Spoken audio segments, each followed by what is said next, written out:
Staying Alive. Solid Gold Hits. November 10th to the 12th. Tickets to the box office online at southpointcasino.com or charged by phone. 702-797-8055. Staying Alive. The music of the Bee Gees at the South Point.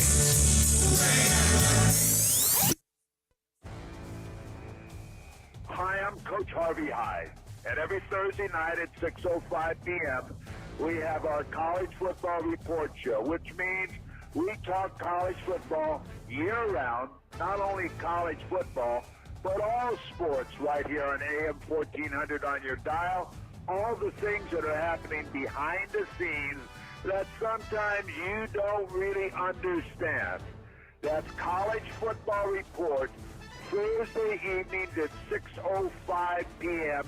here on AM 1400 KSHP Radio. Now you remember to buckle up and ride along with us every Thursday night with College Football Report. The world-famous radio shopping show, weekday on 1400 KSHP North Las Vegas and KSHP.com. The views and opinions expressed in the following program are those of the program's participants and do not necessarily reflect those of station staff, management, and advertisers. It's time for the most interactive radio program in Las Vegas today. It's time for Pushing the Limits with Brian Shapiro. Brian will talk sports, politics, entertainment, and anything that matters to you. Feel free to call Brian at 702-221-7283. You want answers? I want the truth! Now, Pushing the Limits, here's Brian Shapiro. Well, what's up, everybody? Happy Thursday. Wow, we're almost here at the weekend already. It is Pushing the Limits. Thank you so much for joining us, broadcasting everywhere. Yes, we're all over the place. We grow on you like a fungus, ladies and gentlemen. We're on the FMAM dial. We're on TikTok. We're on Twitch. We're on Twitter or X or whatever the hell it's called now.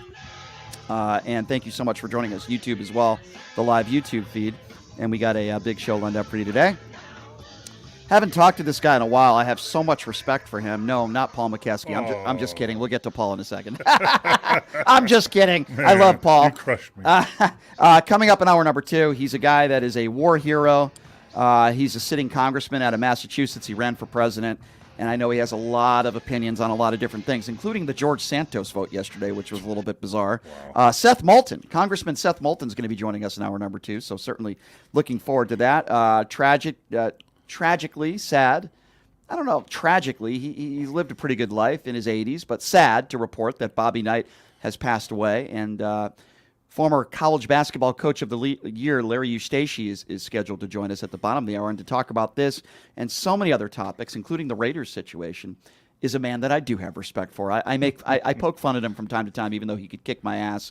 But Paul Mokeski. If I could catch you. Yeah, if you could catch me. 11-year NBA veteran, 20-year coach, Paul Mokeski joining us in studio, hour number 1. Paul, it is good to see you, my friend. How are you? It's good to be in. It's been a while. It has been a little bit, mean, yeah. You've been out there. I've been out there, and so much has happened. Busy, man. There's a lot going on in the world. I have a question, too. Like, no questions. Yeah, the vote yesterday in the House, right? Yeah. So I'm going to put it in my perspective. So let's say, hypothetically, the Los Angeles Laker job is open, and I apply for it. And on my resume, I say I was the head coach of the Bulls, and then I was the head coach of the USA national team, and then I was a head coach in college, and then I got the job, and they found out those were all lies. I would be fired the next day. Such a good question. And I thought about this because tomorrow on the show, I have one of the biggest George Santos supporters on. He's a right-wing podcaster. And I am going to ask him that exact question that you just asked me. It's a great question, and here's the best way I can answer it, right? At first, when I saw the 31 Democrats that voted to keep Santos in office or voted against outing him, I was angry. And I said, what the hell are they doing? But then I thought about it, and I listened to Jamie Raskin and a few explanations, and it made sense. Hear me out on this. I don't want George Santos in office. Let me be very clear. He's a scumbag. He's a liar. He's a piece of human scum. We all agree on that, right? At least you and I do. But, and there's a but there, what precedent do we set? If you're caught in a lie, it could be one lie or it could be 1,000 lies. Are you gone from office? There are Democrats that have lied. Now, not to the extent that George Santos has. I understand he lied about everything on his resume. He lied to the voters. I get all that stuff. I'm on your side. But he has been indicted. If he's found guilty, then pretty much all these Democrats have said, oh, yeah, we're going to out him. But even though we'll disagree with the people who voted for him and he conned some of those voters, if you out George Santos, then where is the line crossed? If you just lie about anything, can we just get rid of you? I mean, I hate what Tlaib stands for, right? She stands for, in my opinion, anti-Semitism, misinformation, you name it, right? And Marjorie Taylor Greene, put forth a vote to try to out her as well. There are despicable people in office on both sides. But it's the voters that should decide that. Now, obviously, if somebody commits a crime and is convicted, then that's different. So if George Santos is convicted, gone. But there were 31 Democrats yesterday that voted to keep in there for that reason.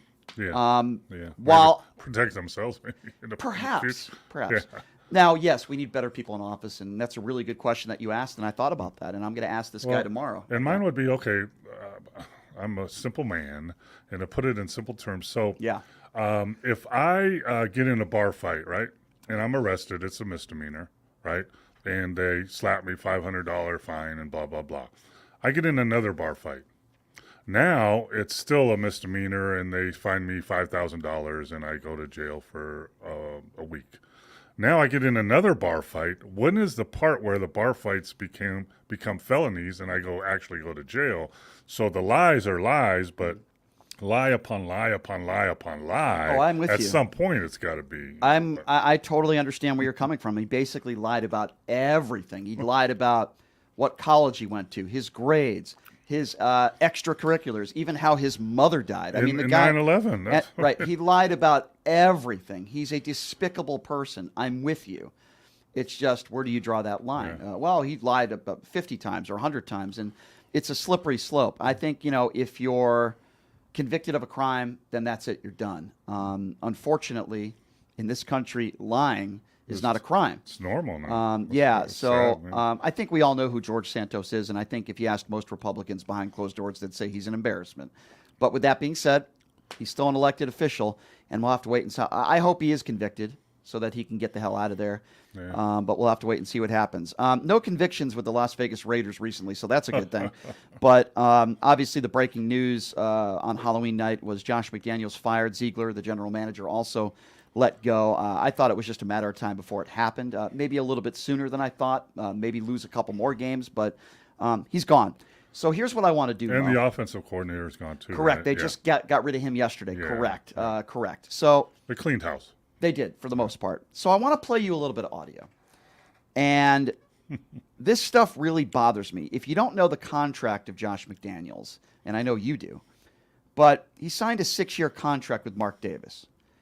They have to pay out 4 years of his contract for doing nothing other than losing football games. So have a listen to what Derek Carr said when he was asked about Josh McDaniels and Ziegler gone. Here's what he had to say. Speaking of the Raiders, they made a couple changes. Any thoughts on that or anything? I just feel for them and their family. I've been through it, and this business is so tough that we forget the human side of things, and so, my heart is for Josh and Dave and, for my friends over there dealing with another change. That's, I lost count how many coaches it was for me at that point, and there's another change for those guys to go through, and a new scheme to learn, a new philosophy to learn, and that doesn't make it easy as a player. But at the end of the day, nobody cares. You just keep it pushing. But I wish Dave and Josh the best, as they know, and I've told them. I wish them the absolute best. So to see that, it's hard. It breaks your heart for their families.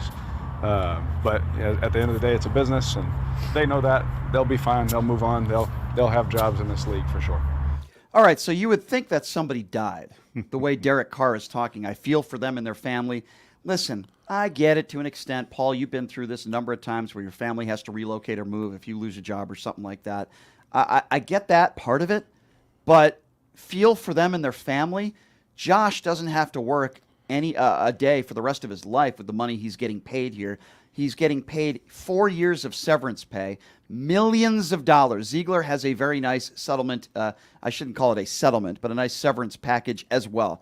These are also professional athletes. It's their job to work with different coaches and learn new systems. They're also getting paid a lot of money. I'm not saying they didn't work hard to get there. And I'm not saying Josh McDaniels didn't work hard to get there, but he failed. Yes, he is a failure as a head coach. And Derek Carr is acting like somebody died. The guy is getting paid boatloads of money. He will probably land a job somewhere else as an offensive coordinator or somewhere. And I'm sorry, I just disagree with Derek Carr. What's next? Are we going to say thoughts and prayers? Well, here's the difference, too. So, and I've been through this, and I know a lot of people have been through this in my coaching career, that, the head coaches, for the most part, are taken care of. Mm-hmm. So they have 1, 2, 3 years left. I was let go in Charlotte with Sam Vincent, and he had 4 years left in his contract. I had 1.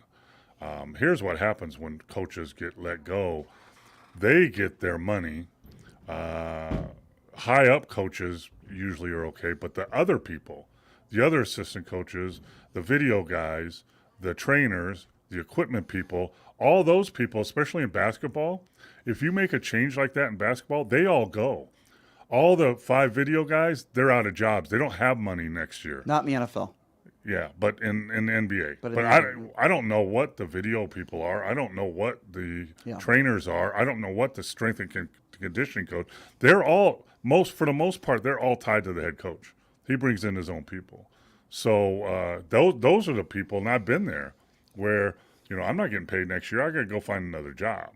Now, that's not like someone passing away in your family or something like that, like Carr made it sound like. But, I mean, please, I wish I would have had one of those contracts where, after 2 years it doesn't go great and I still get 3 years of paid, millions of dollars. I was never in that position. He's getting 4 years. Yeah, I mean, it's absurd. Well, Gruden's still getting paid, right? So yeah, so we're in a situation now, or I should say Mark Davis is in a situation now, and he has boatloads of money. The Raiders are one of the most profitable teams in the NFL, so I certainly don't feel sorry for Mark Davis, especially because he did this to himself. He's the one who hired these guys.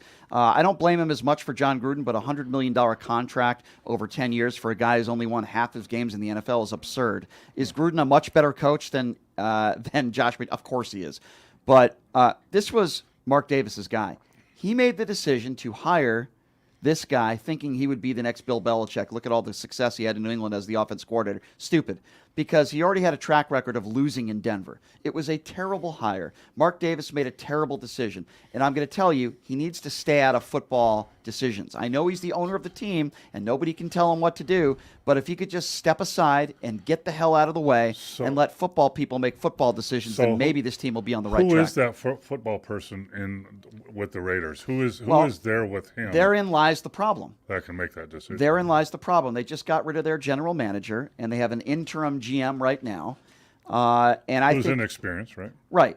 And I think he needs to get some people in there and talk to people around the league, whether it be a Tom Brady or any of his connections, and he's got a lot of friends that are NFL executives, and talk to people around the league and find somebody that knows what the hell they're doing. Okay? Ziegler did not do a good job. Find somebody that knows what the hell they're doing. So now, Mo, the Raiders are in a situation where Garoppolo is now going to be benched. Very similar to the last 2 weeks of the season last year, and a lot of people disagreed with the decision of Josh McDaniels, where Derek Carr was benched the last 2 games. So my understanding is Garoppolo is going to be benched. Am I right on that? Is that true? You are correct. Yeah. And the Raiders happen to have just wished him a happy birthday. Oh, really? He's been beat up and hurt though too, right? He has, but he's healthy now, and he was awful. Is he really? Yeah, he was awful the other night. And yeah, he's terrible. This season's over.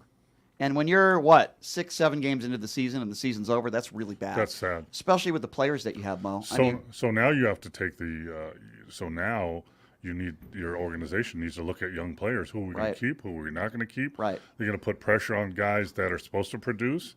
Devontae Adams, who's dropping passes now, and once out, okay, maybe it's time to let him out and get something for him. Right. But the trouble is at the top, and there's nobody at the top with Mark Davis that, now you bring in Tom Brady as a consultant.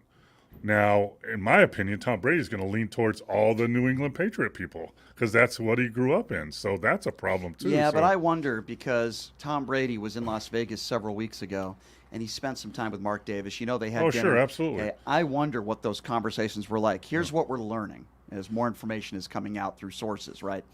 That Mark Davis, over the course of the last several weeks, has had private meetings with players asking them about, and which is a good thing, by the way. I praise Mark Davis for doing this. He probably should have done it earlier, but he had private conversations with guys like Davante Adams and others talking about Josh McDaniels, and you know those conversations were not very positive. No, that absolutely led to what happened, and you know it's time to move on. Right. That was his quote, I believe. And, right.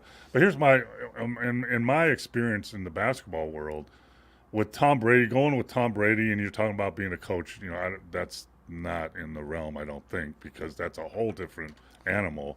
But being a consultant might help. But for years and years in NBA basketball, great players don't make very good coaches. They just don't. Yeah. Name me a great player that was a good coach. Larry Bird's the only guy that comes up. Bill Russell was a pretty good coach. Who? I thought Larry Bird was. No, Larry Bird. Larry Bird is say one. He was great. But Isaiah Thomas? No. No. Magic Johnson? No. Bill Russell? No. Phil Jackson. Yeah, wasn't a great player. He wasn't a great player. So player, yeah. The average players, Steve Kerr, guys like that, they make the best coaches, in my opinion, because they had to work for it and they had inner thinkings of what's going on. You know, like I was in Charlotte with Michael Jordan when he first bought part of the team, and you know, in the meetings, you know, I talked to him, you know, brought up the situation. You're expecting John Smith to be you. Right. There's nobody that's going to be you. Right. I'm sorry. And we're looking for you in the draft. There ain't no yous in the draft. And that's their mentality. So Tom Brady has been, you know, the GOAT for so long. That concerns me about bringing him on board. But there has to be somebody that's done it before, built an organization that's out there that you can bring in. And there's one thing to bring a guy in, and there's another thing to actually listen to them. I know, you know, in Dallas, I was there for 5 years. For the first couple of years, Mark Cuban had a problem listening to the coaches and the other people. Now that changed, and he ended up winning a championship. But at first, he didn't want to listen to a lot of the experts.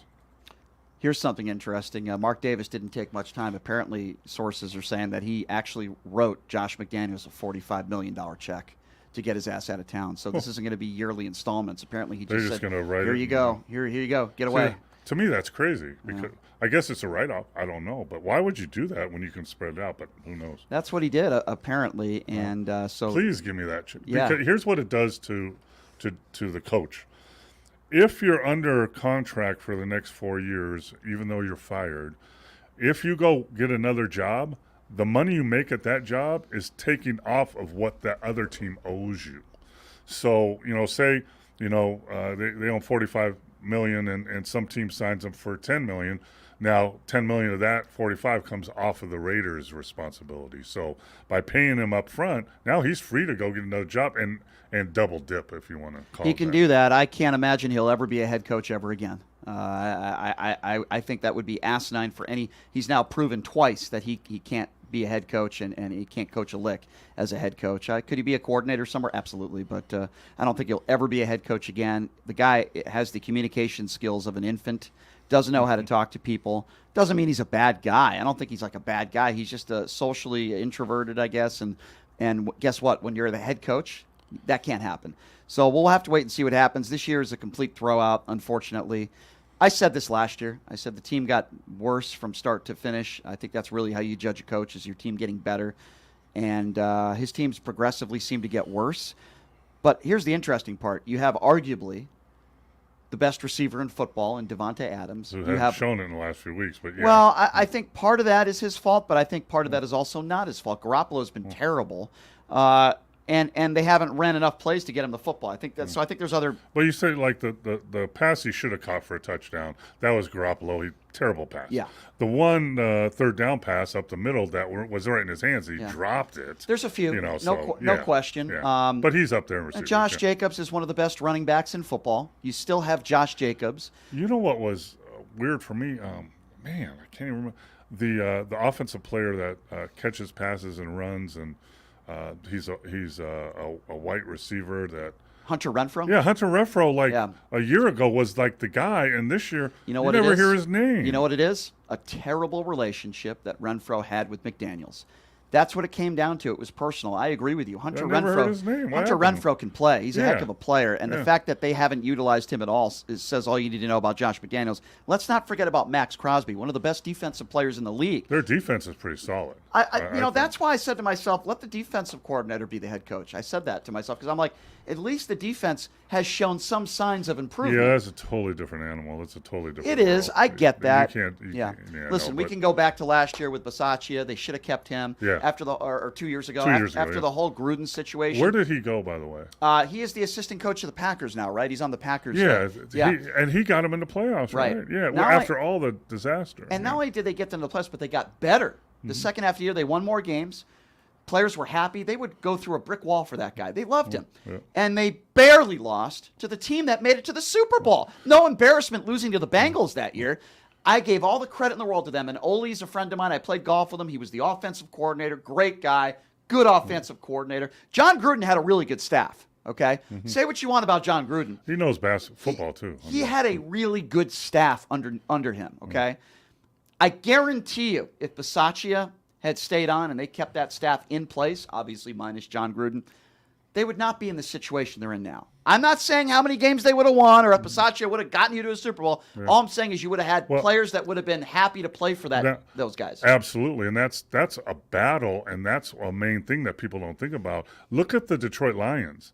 And that coach, who was, I think, a defensive lineman or something, but they love him. Love playing and for him. And they battle for him, and look where they are now. Yep, absolutely. Listen, they're a team that you can say has a shot at making it to a Super Bowl this year. I mean, I know they had a tough week a few weeks ago. And where were they 2 years ago? Nowhere. A joke. Nowhere. Yeah. They were a joke. Yep. So it can happen. Yep. And even go down to college football. And I talk about Coach Odom all the time. And I like the hire immediately when it happened. I'm on the record as saying so when a lot of people thought that Arroyo should have come back, give him more time. Coach Odom has proved to these idiots in this town, and there's a lot of them, some that probably think I'm an idiot, but that's fine, that Odom, you don't need 5 years or 3 years or 4 years to turn a program around. Not with the transfer portal. Odom did it immediately. Not with the transfer portal anymore. I mean, look at Colorado. I mean, they're struggling now, but with the transfer portal and the rules now, you can turn a program around if you know what you're doing very quickly. Before, without transfer portal, it used to take 2-3 years. You get your guys in and do all that, but not anymore. Yeah. So, I mean, we're at a point now where I do give Mark Davis at least credit for making the right decision. I'm wondering, another question. Yeah. I'm wondering if the success he's had with the Aces and going back-to-back didn't put in his mind, what the hell? Why can't we do this with the Raiders in some?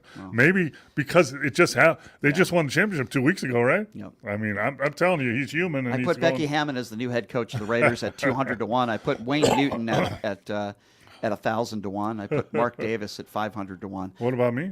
Well, you'd probably have a better chance than Becky Hammon. Oh, maybe not. No, probably not. Probably not. I put Mo at 250 to 1 Okay, that's good. Yeah, you're a little higher than Becky Hammon. I'm not dead yet. Yeah, no, you're not dead. But it's Harbaugh's a name that's come out. I don't think he would take this job. But there's a lot of other coaches out there, and I look at what's going on in Miami. You have a young coach. Players love him. Who looks like he's in high school, right? Yeah. But the guy is just he knows his football, and the players love him. And he hires a good staff.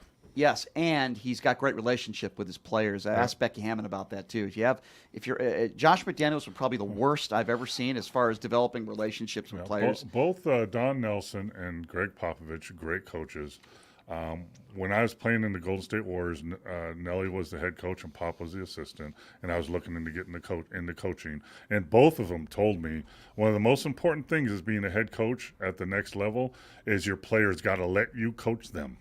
And they got to respect you and like you, and that's true. And I think coaches today, I think you'll agree with me on this. You have to treat everybody differently. People, some players, no matter what sport, they react in different ways. If you yell at them, it might not help, but other players, it does. I'm gonna tell you, like Nelly told me that you got to know which players you got to pat on the back and who you got to kick in the ass. And a great example, you've met both my sons.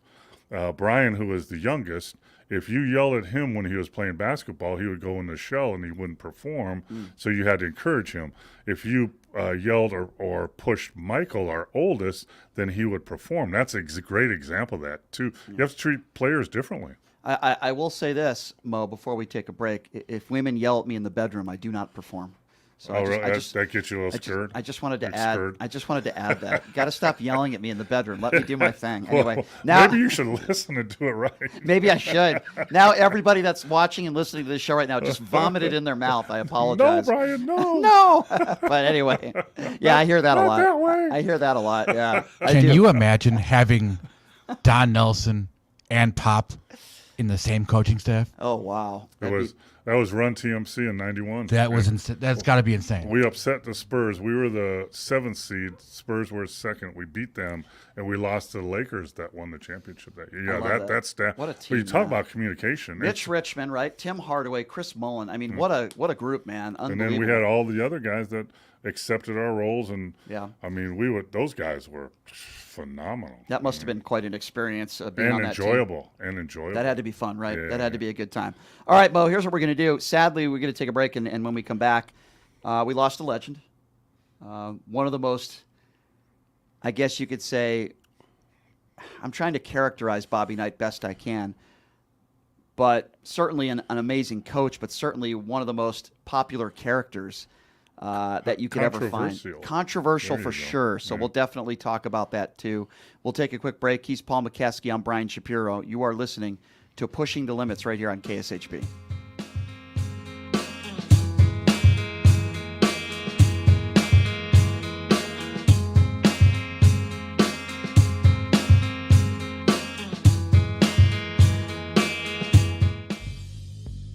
Hey everybody, are you struggling to find a pizza place that reminds you of Brooklyn? That true blue New York style pie? Well, worry no more. Stallone's Italian Eatery Pizza is a knockout. We're located at 467 East Silverado Ranch Boulevard, just off of Premium Road, half a mile east of South Point Casino, just minutes from the Las Vegas Strip. Come by and grab a slice of pie. Plus, check out our Brooklyn-inspired Italian cuisine. Our sandwiches are super. Hero, that is. Because why be a sub when you can be a hero? Stallone's Italian Eatery is here to serve you phenomenal food, Vegas. Forget about it.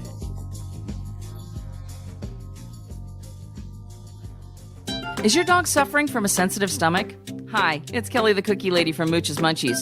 Our dogs had super sensitive tummies, and I needed to find a low-fat treat that wouldn't give them gas or other issues. Most of the treats on the market were loaded with fillers, chemicals, and chicken fat. Many of them weren't even food. Well, I knew I could do better, so I developed Mooch's Munchies, and I'm happy to be able to share them with you. Stop by our store or our website, moochesmunchies.com, and find out why we say that Mooch's Munchies are totally pawsome.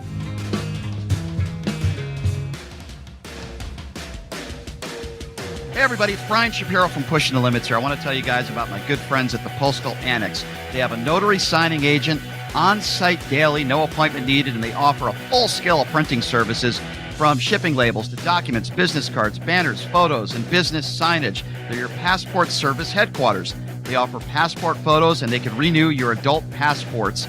If you're traveling in a hurry, they can get those passports to you within 7 days or less. Mailbox rentals with a physical street address, and they also receive your packages from Amazon, UPS, FedEx, USPS, and more. Here's the best part. If you're a Pushing the Limits listener, they have an introductory rate of only $39 for a 3-month service. You can't beat it. Give them a call, 702-873-8005.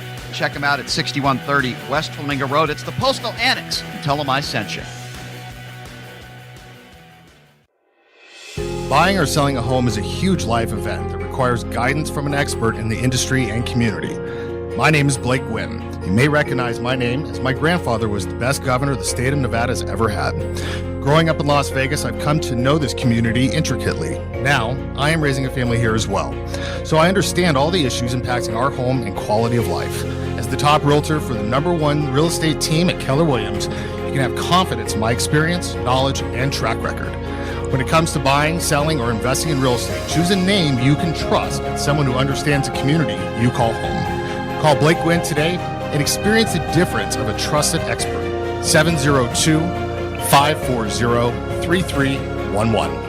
ZenWorld Premium CBD offers full and broad-spectrum CBD oil, extracts, and capsules, which are designed to help you feel your best. Their products are sourced from the best organic hemp and natural ingredients on the market and are tested for quality, purity, and potency. They have a full range of items from health and wellness to beauty to pets. Call 725-205-9223. Visit online at zenworld.com or stop by their location at 9895 South Maryland Parkway and Silverado Range Parkway. Mention KSHP for 10% off in-store or use code KSHP online for 15% off. Locally owned and operated, come on down to Academy of Hair Design located at 5191 West Charleston Boulevard, number 150 today to begin your career in cosmetology. There is something for everyone from cosmetology to nail technology. You will be able to have the hands-on training that is needed to succeed in this career field. Call 702-878-1185 or visit www.ahdvegas.com today. The London Bridge Resort in Lake Havasu is the perfect place to vacation in style. Their beautifully designed suites include stunning views, a kitchenette, and free Wi-Fi. The well-reviewed and affordable resort has tons of amenities, including a breakfast buffet, kids camp, a 9-hole golf course, 3 pools, a marina, boat tours, a water slide, and a great nightlife scene. London Bridge Resort is centrally located in Lake Havasu City, Arizona. Go to londonbridgeresort.com to plan your getaway today. London Bridge Resort, your Arizona oasis destination. Hungry for the best barbecue in Las Vegas? Come out to the infamous barbecue and meat market, John Mole's Meats and Roadkill Grill in Las Vegas. John Mole's was featured on the Food Network's Diners, Drive-Ins, and Dives. Now take home delicious meat selections for your grill, and while you're there, grab a bite of the best barbecue in Las Vegas. With 2 locations now at Tom and Gowan or on North Decatur, you're sure to find the perfect meats for your next barbecue or party. Find us online at johnmolemeats.com. Big Dogs Brewing Company, open 24/7, is an award-winning brewery, a full-service catering business, and a fun, smoke-free brew pub restaurant with a full-service bar, including over 35 craft beers on tap, 35 multi-denomination slot machines, the best gaming promotion, and a lively, dog-friendly outdoor patio. Big Dogs Brewing Company, 4543 North Rancho at Gray. Find out more at BigDogsBrews.com.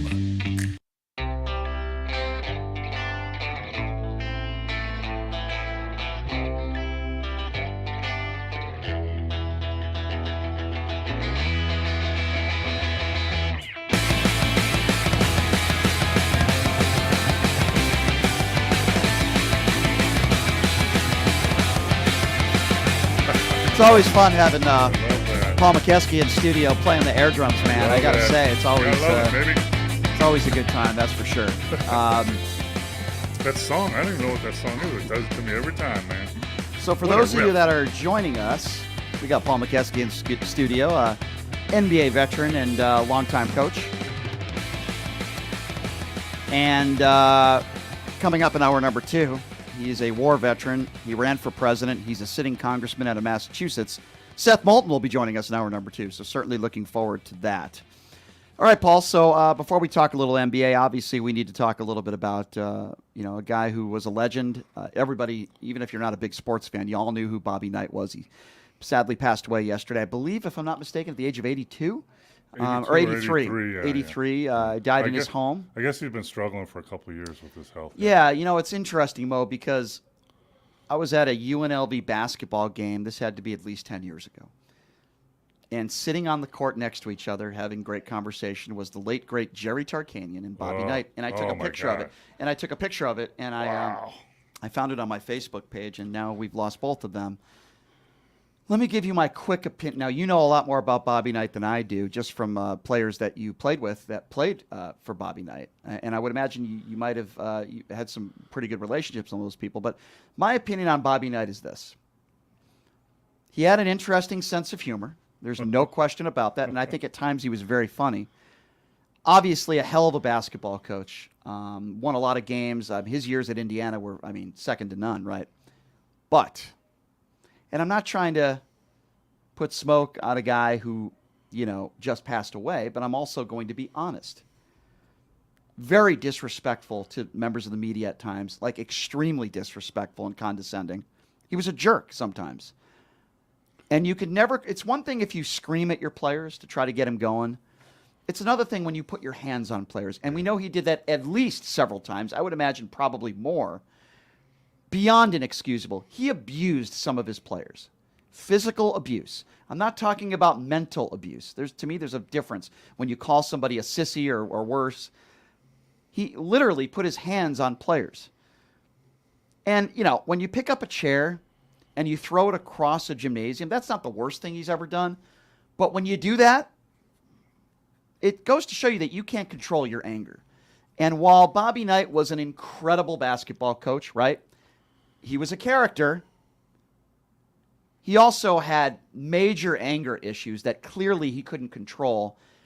And when I hear the word Bobby Knight, the first thing that comes to my mind isn't, wow, what a great basketball coach. He was, but that's not the first thing that comes to my mind as an outsider. The first thing that comes to my mind is, wow, really controversial, did some really stupid, bad things. And that's unfortunate, but that's just the way I think.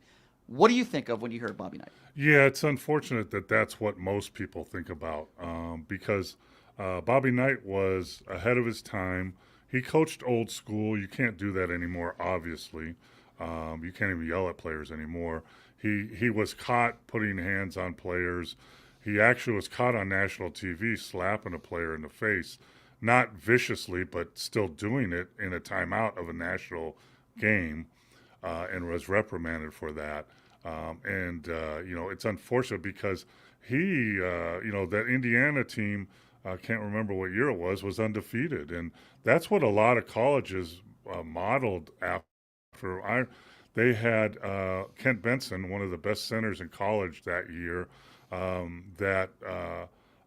I went to Kansas, they wanted me to be the next Kent Benson. I wasn't that type of player, but, Bobby Knight also put in kind of a motion offense that you see now in a lot of colleges and high schools for sure, called pass and pick away, where, back in the day you used to pass and stand and watch them. Now you're supposed to pass and move and cut and pick away. That was his idea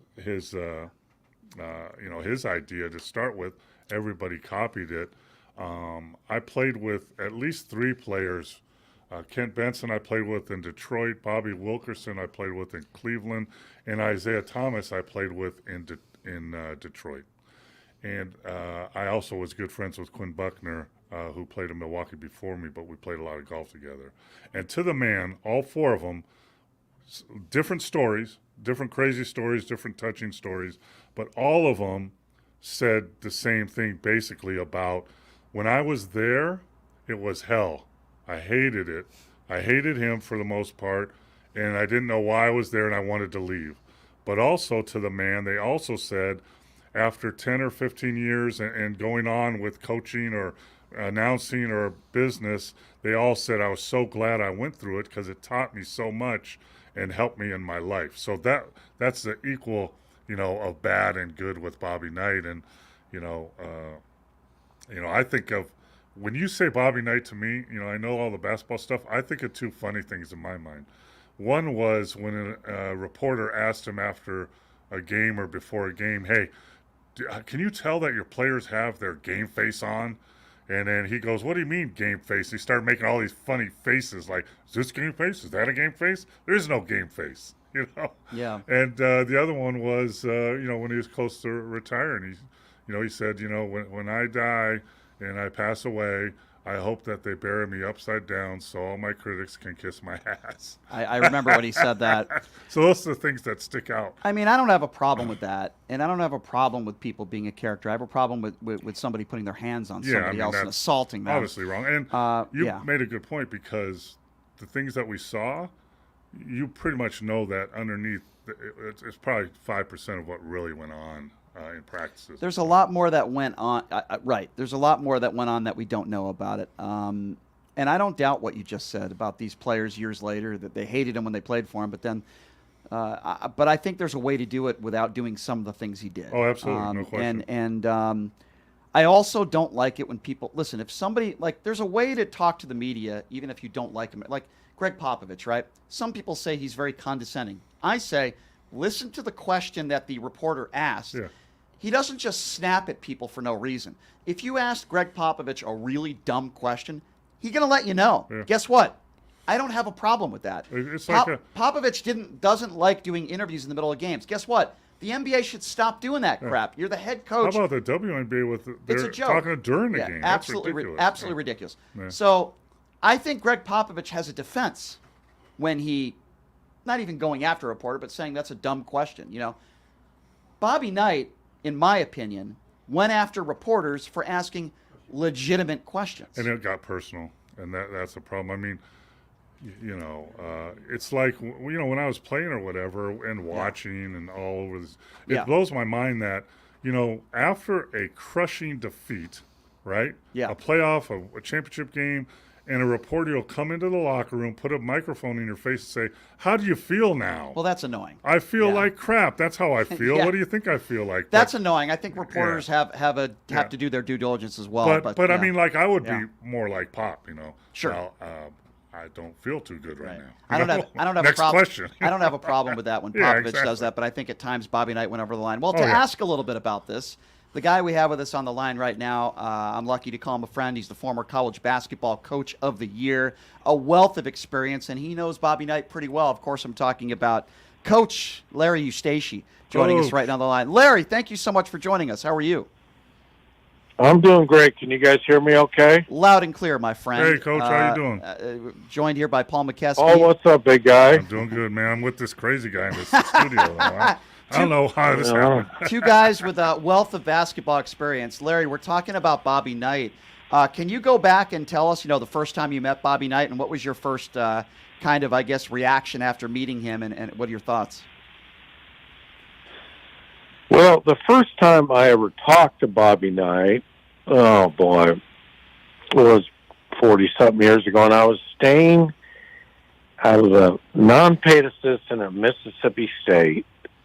I worked for a guy named Bob Boyd, who was great friends with Bob Knight, and I was staying at Bob Boyd's house, and him and Betty Boyd left for the weekend, and the phone rang. And Paul, you would know, as a coach, as a young coach, you would call your friend, hey, is Joe in? And they'd say no, and you'd say, well, tell him Bobby Knight called. He was that big of a name at that time, coming off a national championship. Am I making sense? I mean, that was just a standard joke to your friend. Well, I answer the phone, and this person says, is Bob there? Meaning Bob Boyd. And I go, no. He goes, well, will you tell him Bob Knight called? And I go, okay, who the F is this? And he goes, it's Bob Knight. And then I knew it was Bob Knight. He probably put another word in there, too, that started with an F. What are your thoughts? So Go ahead. that was my first thought. The first time I met him was later on that year. We played Indiana in Indianapolis, and he's walking down the street, and I'm with Coach Boyd, and here comes Coach Knight, and they start a conversation. It's cold out, and we're in front of this hotel that has these trees, planters, trees, 10-foot, 12-foot trees. And he goes, Coach Boyd goes, Coach, I want you to meet Larry.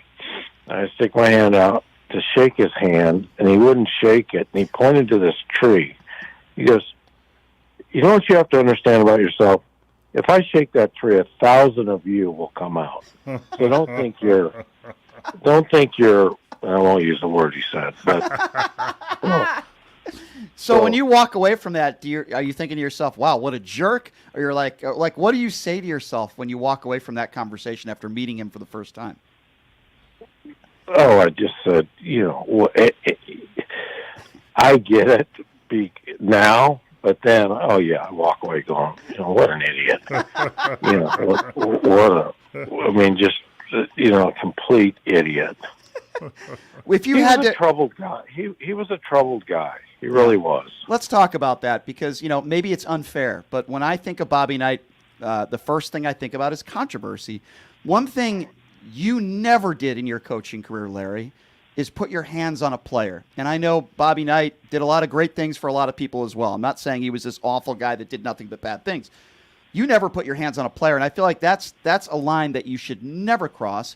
And we know that he did it multiple times, maybe more that we don't know about. I mean, what are your thoughts on that?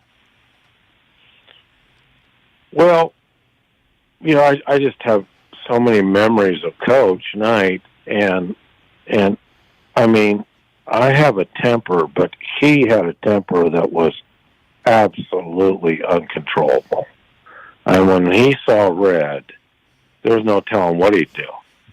And I mean, it was a definite character defect. I don't think he obviously never addressed it. He was always a very angry person, but we became good friends. I mean, when, because we played against each other when I was at Iowa State and he was at Texas Tech. And he was very cordial, very nice. But I'd been to his practices, and I mean, when he lost it, dudes, he lost it. I mean, all bets were off. So when you're at one of his practices, he shot a guy. Yeah, go ahead. He shot a guy hunting. Oh my God! He shot a guy in the fanny. Don't you remember that? I think I do remember that. He buckshot. I forgot about that because he shot the bird he was supposed to shoot. I mean,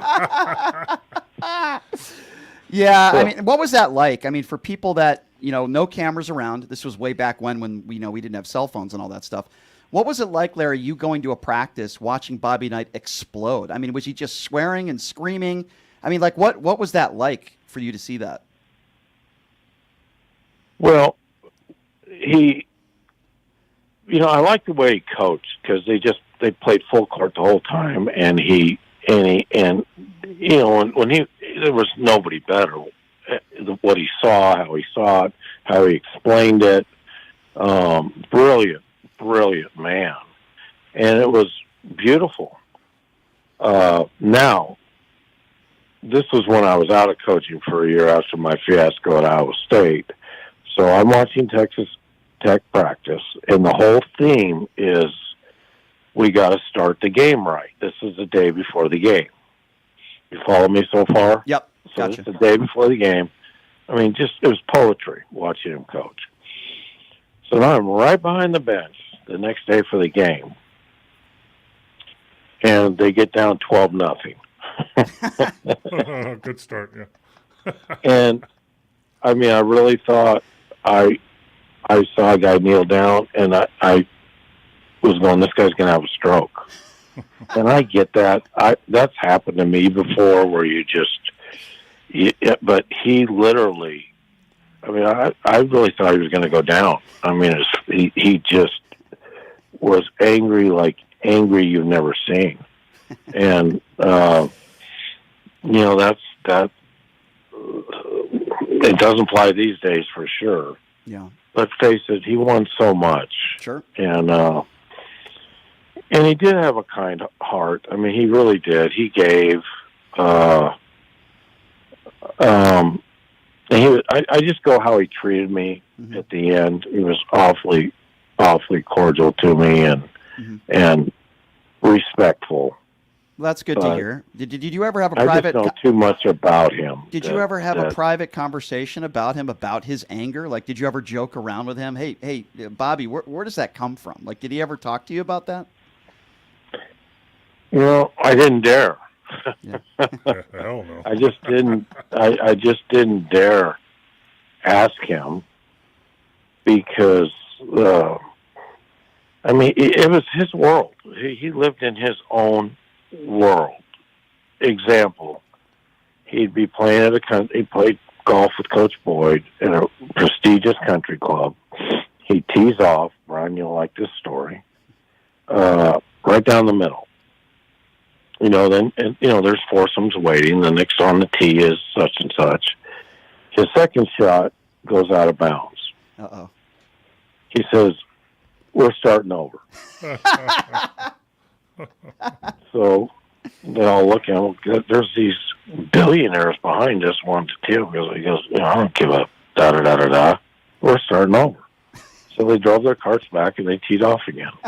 I mean, he really, and he was treated that way. I mean, he was treated with, he was an icon. And I also think he had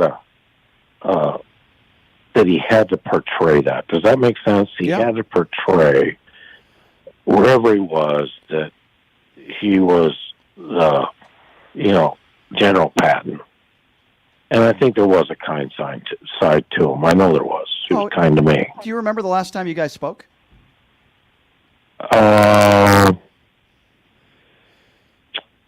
When did I? It was several years ago. Yeah.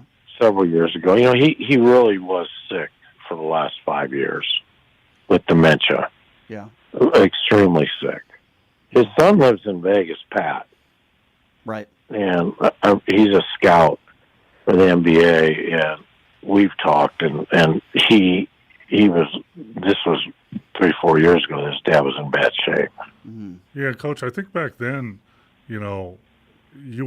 coaching was so different. You were allowed to coach more hard, and he was like back then. You would be called fiery, and as long as you won, it was okay, to be fiery like that. Now he stepped over the line, quite a few times, but back then, I was on some other show this week, and they asked me the difference in coaching, and I said, when I played, if a coach told you to run through the wall, you just ran through the wall.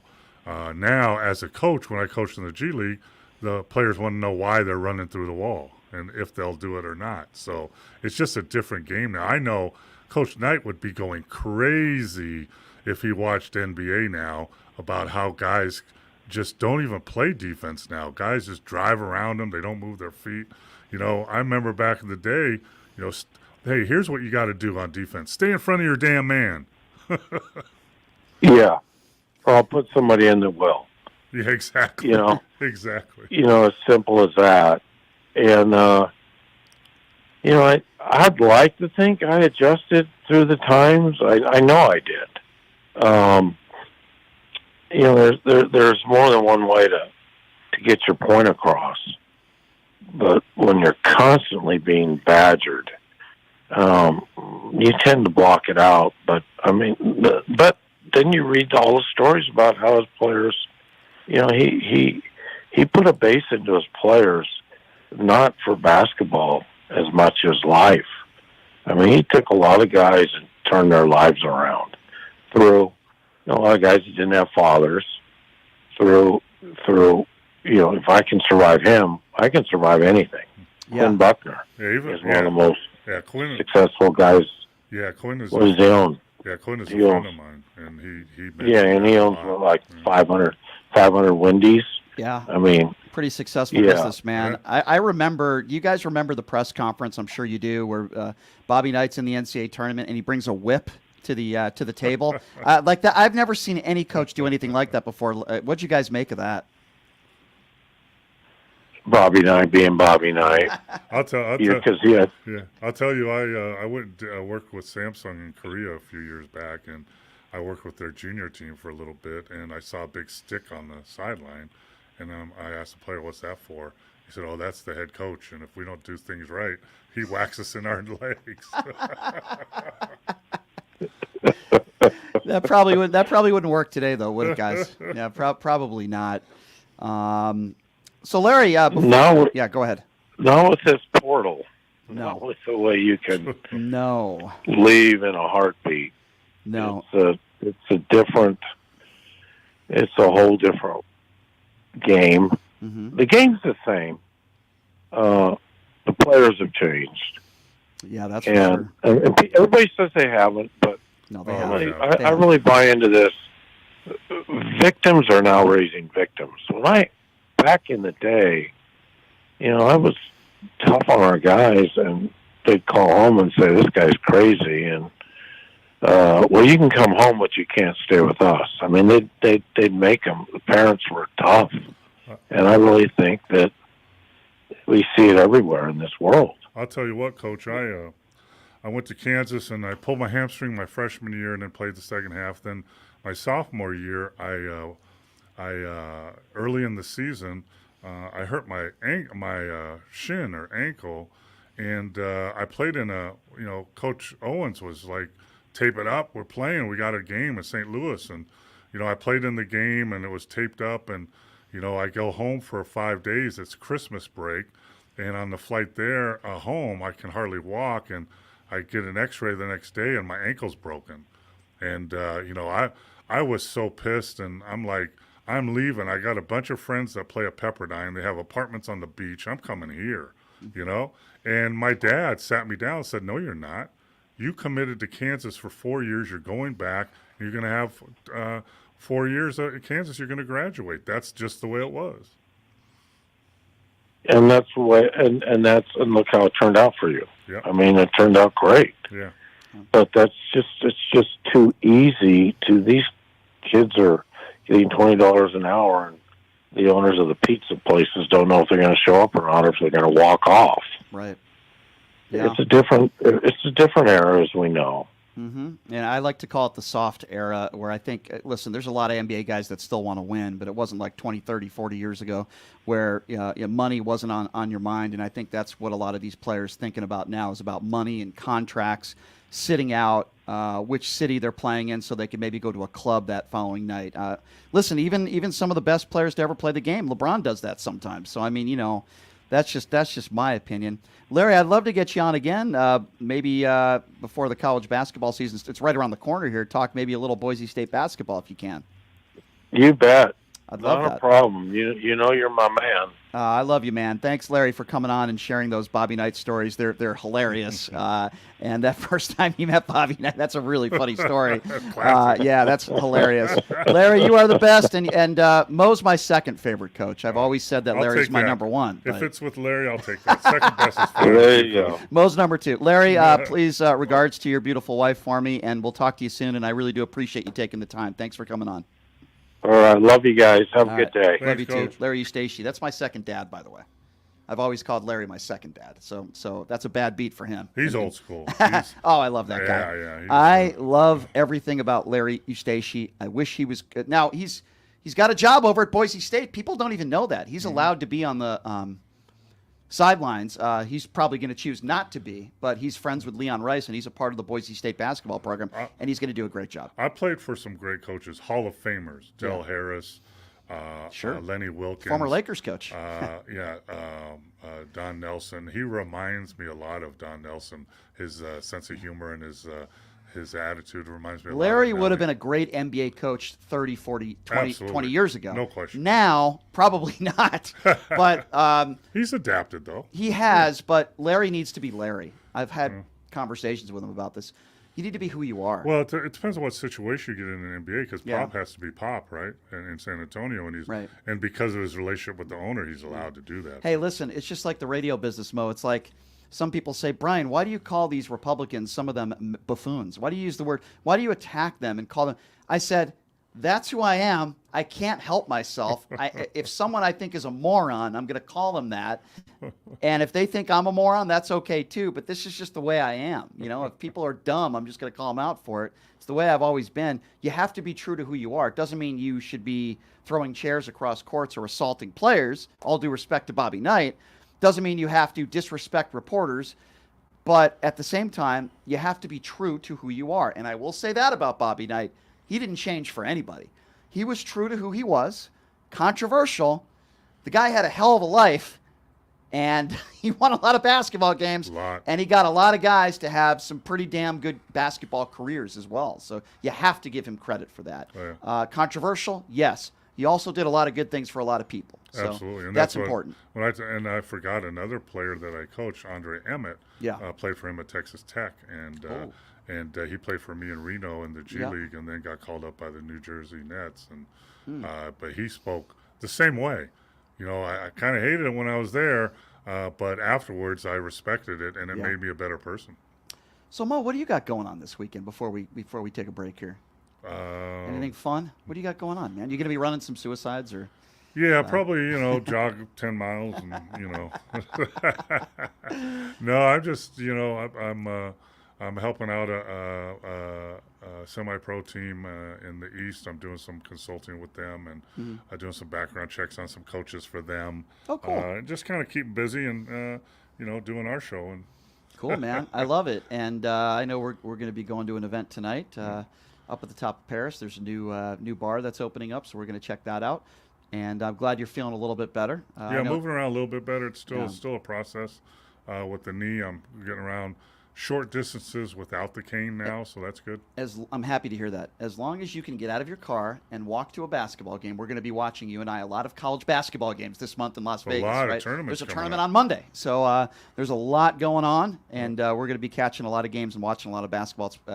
March is probably my favorite time of the year, yeah, but I for also sure. like the first month of college basketball when you got all these tournaments going on, and it's so much fun. Yeah. Paul Mokeski, always a pleasure having you in studio. My second favorite coach, Larry. I'm sorry, Larry. Hey, that's okay, Larry man. Eustachy's my number one guy. That's but, okay. But If I'm two on that list, that's okay. you will always be my favorite Hartford Hellcats coach as well, by the way. I want to be very clear on that. And I was very mellow when I coached in Hartford Hellcats. I was very. You were Larry Eustachy-esque. I will say that. Yes, I was. I was like, this guy's crazy. I love this guy. I like the crazy coaches. I do. Now, I mean, like you say, I call it like it is, and I love it. If I saw a bad call, I know what I'm talking about. I call a ref over and say, "Hey, man, that's a terrible call." And if he made an excuse, I said, "You know what? It's better if you just admit you missed it." You were a little louder though. Yeah, a little bit. And you have this deep voice, and you're obviously a big guy, so it was very intimidating, and I loved it. And I would, sometimes I would walk close to a ref and kind of look down at them, and make my point a little. Maybe they thought the voice was coming from. You know who did that to up? me when I was reffing his AAU team? What's the guy who did that movie with Billy Crystal? George Mirasan. Yeah, so I'm reffing real quickly. I was reffing one of George Mirasan's AAU teams here in Vegas, and by the way, he did my show a couple times after. He Nice makes me guy. look little, by the way. Yeah, he does. He's huge. Great guy, really funny, and he came on my show. And there were a couple calls he didn't like, and I remember my partner called an offensive foul, and it was probably a block. That's a call, and he has this accent, so it's really hard for me nothing against someone with an accent, but it's George Mirasan. He's like 7'7", and he's looking down at me, and he's yelling at me, and I'm, George, and I smiled because I couldn't help. I'm like, George, I didn't even make the call. Why are you yelling at me? He goes, okay, and like he got, Yeah. But then afterwards we had a nice conversation. Yeah. And but still, you're a ref that, if it makes sense, there's nothing like. I always told referees, if you just tell me, hey, I might have missed that one. Yeah. I got nothing else to say then. Right. Except accept it and move on. I try to do that, and I try to tell coaches. I said, look, coach, and this happens. If I feel like we missed something, or if a guy has credibility and he hasn't complained or bitched to me for the entire first half, and then all of a sudden he complains about a call, I say, Coach, I believe you. We probably missed that one, my guy. I'll try to get you on the next one. Yeah, but you used to what do you call it? You used to bang him, or what did you used to do? Like you fell on you. You're talking about the bird dog. Yeah, you right there. I'm a pretty vocal referee. I'm kind of like Joey Crawford when it comes to that stuff. You know what though? It's fun. That's why I used to tell, like in the D League, G League. I used to tell referees, be distinctive when you make a call. That goes a long way with players. Yes. Then they believe you. So I don't know. Before we go, I got to bring this up. I don't know. I think Justin wants to give you some crap here. I don't know. He just looked you up in your Hartford Hellcats record. You didn't have a very good team. But this is Justin's fault, not mine. He said you were 11-23, but they also got rid of most of your players. They traded five of my starters. So you could get Tate George. Who's probably in jail right now, isn't he, or something? Let's see. Kevin Ollie. Kevin Ollie was a good player. Chris Gent. Scott Paddock. Yeah, they traded them all for one player. Tate George did not have a very good professional basketball career. Yeah. He had a cup of coffee with the Nets, and he was not. And we were in Connecticut, so they thought he'd bring in a lot of fans, and he didn't. By the way, I have sympathy for you that you even had to live in Hartford, Connecticut at all, because that place sucks. It was. Hartford is terrible. Connecticut, ugh. It was. Don't even get me we started. lived in Suffield out by the airport, and but it was it's insurance capital of the world, and insurance was terrible back then, and but University of Connecticut, I think I got Danielle Marshall from them, Kevin Ollie from them. No, you had some good players. And I got a couple players from UMass when Calipari was there.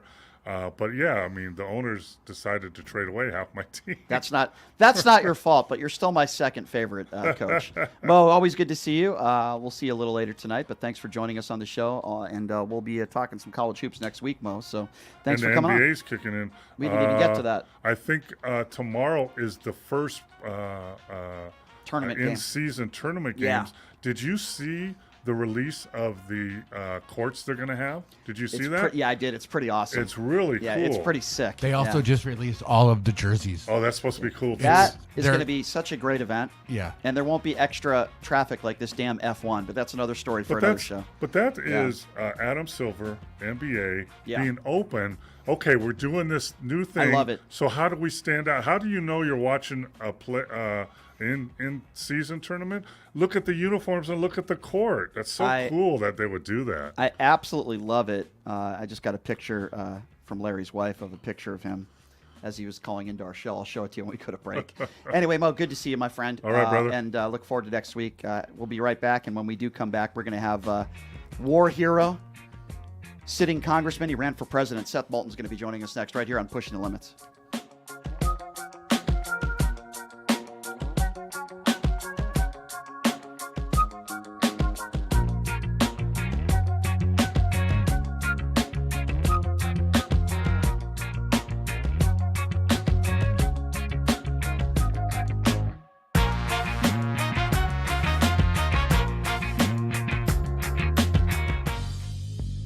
Hey everybody, are you struggling to find a pizza place that reminds you of Brooklyn? That true blue New York style pie? Well, worry no more. Stallone's Italian Eatery Pizza is a knockout. We're located at 467 East Silverado Ranch Boulevard, just off of Premier Road, half a mile east of South Point Casino, just minutes from the Las Vegas Strip. Come by and grab a slice of pie. Plus, check out our Brooklyn-inspired Italian cuisine. Our sandwiches are super. Hero, that is. Because why be a sub when you can be a hero? Stallone's Italian Eatery is here to serve you phenomenal food, Vegas. Forget about it.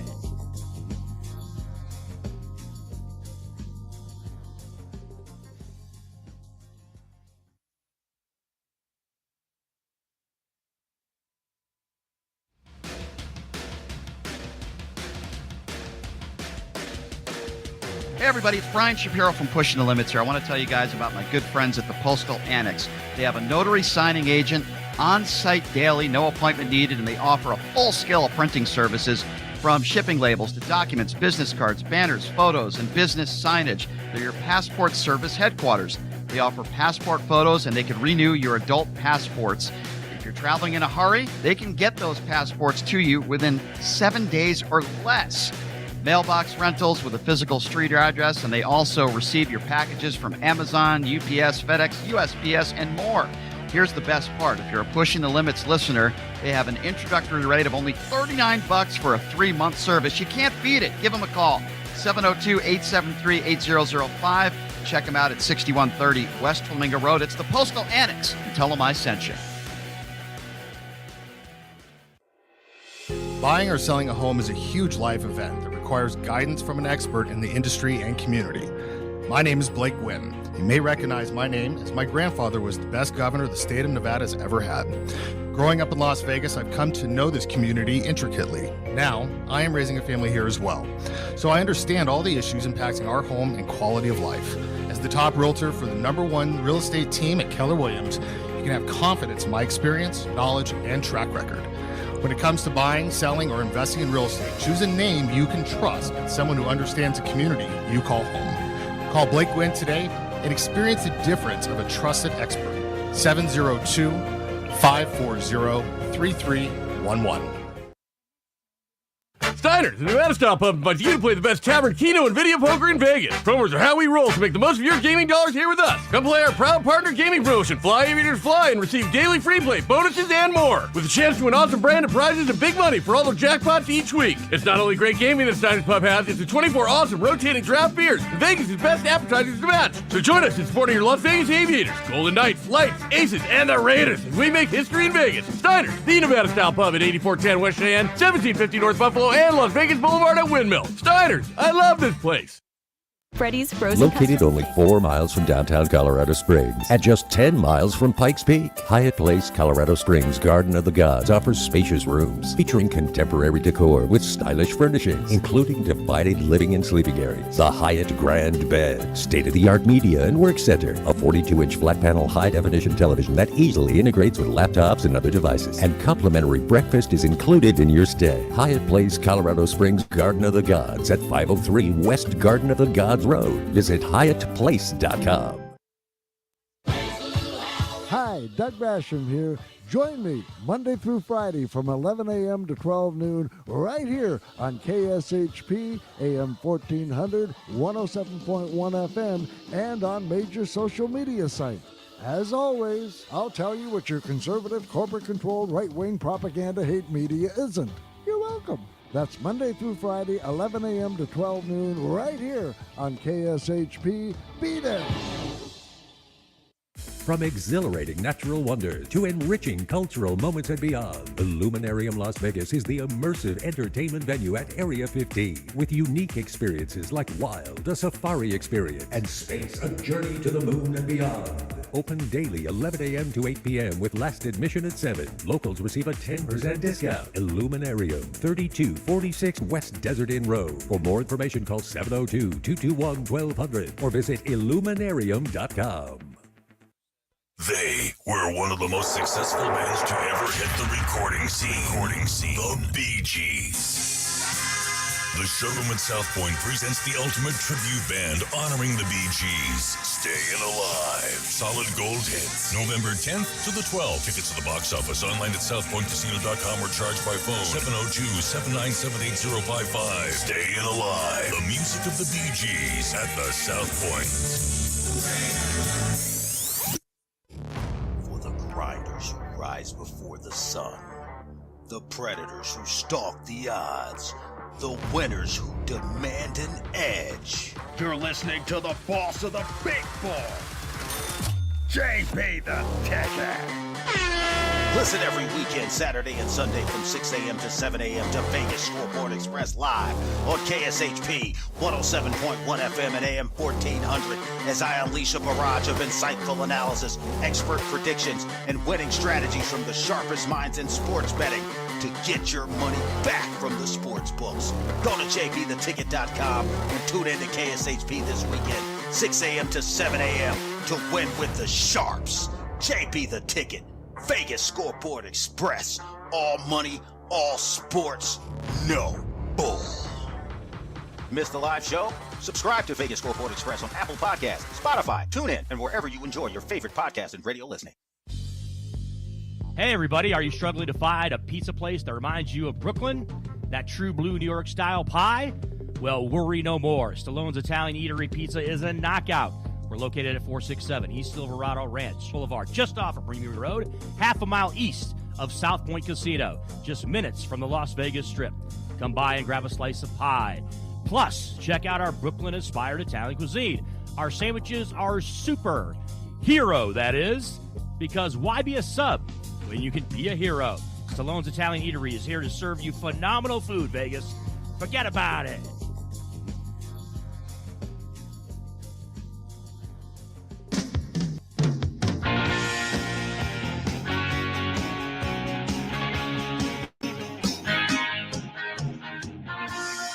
All right, welcome back. It is Pushing the Limits on a Thursday. Thank you so much for joining us.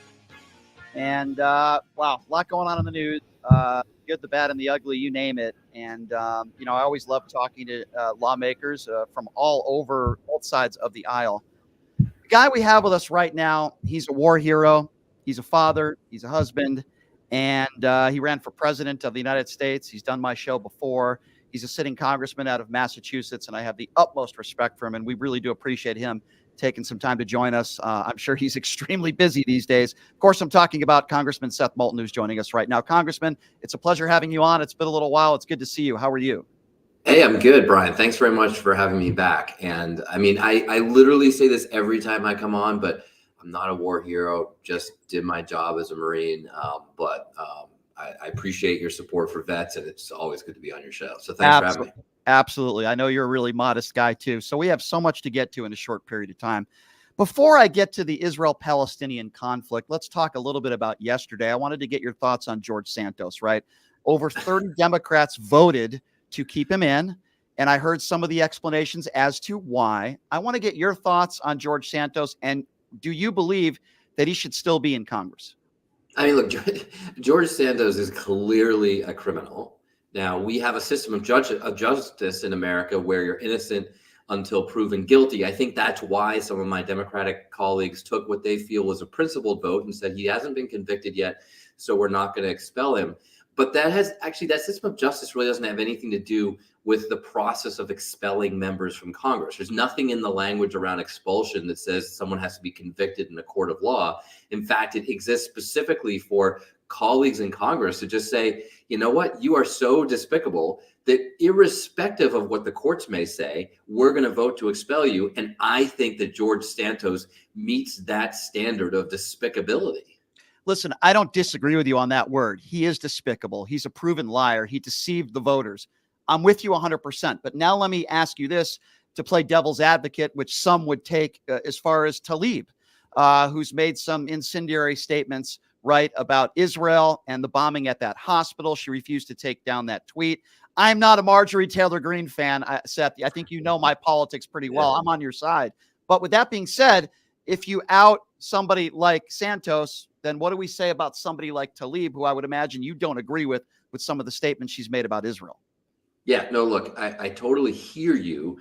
And there are a lot of statements that she's made both recently and in the past that I disagree with. But that's very different than being a criminal. Like, we have freedom of speech in America. In fact, a lot of Republicans voted to keep her in just because they said, we don't agree with her statements, but we agree with freedom of speech. The other practical reality here is that the motion, I guess you call it, that Marjorie Taylor Greene wrote to expel Rashida, that's like the literal text that we were voting on, was full of lies. It was just inaccurate. I know it's hard to believe, Brian, that Marjorie Taylor Greene would have written something full of lies.